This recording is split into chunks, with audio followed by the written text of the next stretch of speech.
Hello दोस्तों, आप सभी का स्वागत है इसराफिल स्टडी में। आज के इस वीडियो में हम लोग बहुपद के इस सवाल को बेहतरीन तरीका से हल करना सीखेंगे।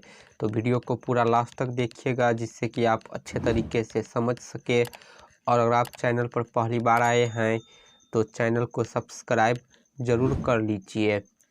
तो सवाल है दोस्तों, द्विघात बहुपद के शून्यंकों का योग और शून्यंकों का गुणनफल ज्ञात करें। यहाँ पर हमें द्विघात बहुपद दिया है 5x² - 32x + 12। तो इसका हमें शून्यंकों का योग और शून्यंकों का गुणनफल निकालना है। तो देखिए हल।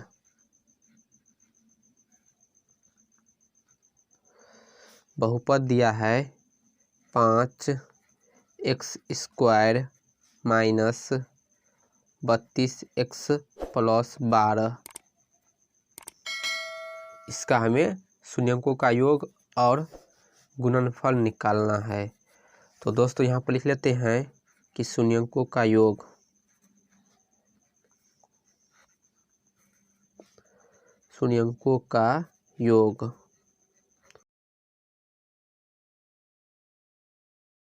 तो दोस्तों शून्यंकों का योग को हम अल्फ़ा प्लस बीटा से सूचित करते हैं। अल्फ़ा बीटा जो है वो द्विघात बहुपद का शून्यंक होता है। तो योग निकालेंगे तो अल्फ़ा प्लस बीटा करेंगे। तो ये बराबर दोस्तों एक फार्मूला होता है, सूत्र होता है -b/a, या इसको हम इस प्रकार भी लिख सकते हैं, -b को हम लिख सकते हैं x का गुणांक,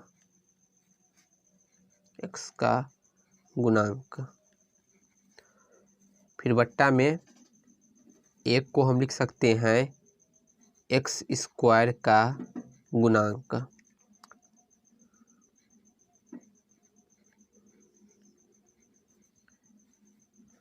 शून्यंकों का योग बराबर फार्मूला होता है -b/a। इससे हम लिख सकते हैं -x का गुणांक और बट्टा में x² का गुणांक। तो चलिए यहाँ पर मान रख लेते हैं।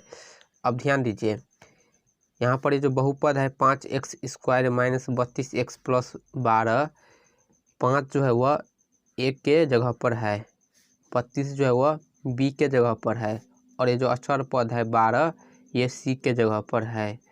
तो यहाँ पर a का मान 5 है, b का मान -32 है और c का मान 12 है। तो यहाँ देखिए फार्मूला में क्या है, पहले से माइनस है तो यहाँ माइनस लिखेंगे।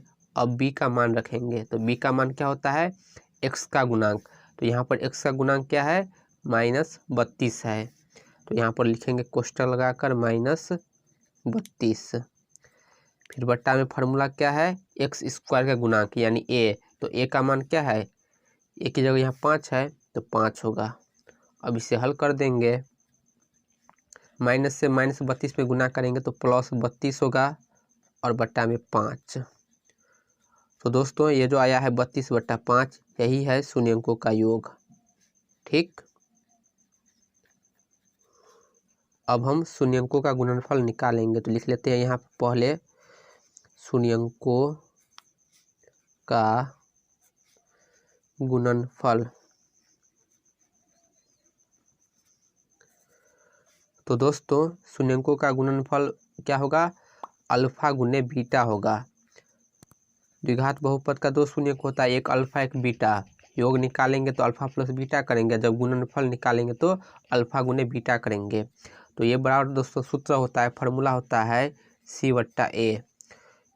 तो c का मतलब होता है दोस्तों अचर पद, ठीक है, अचर पद। और a का मतलब होता है x² का गुणांक, जो कि सवाल में दिया रहेगा, x² का गुणांक। तो चलिए फार्मूला से हम बैठा लेते हैं यहाँ पर। c का मतलब क्या होता है, अचर पद। तो यहाँ पर अचर पद क्या है, 12। तो लिखेंगे 12 और बट्टा में a, x² का गुणांक होगा। तो यहाँ पर x² का गुणांक क्या है, 5। तो 12/5। तो ये जो है वह क्या है, शून्यंकों का गुणनफल है। तो इस प्रकार दोस्तों हम इस सवाल को बेहतरीन तरीका से हल करेंगे। आई होप आपको वीडियो समझ आई होगी। यदि आपको वीडियो पसंद आए तो वीडियो को लाइक और चैनल को सब्सक्राइब जरूर कर लीजिए।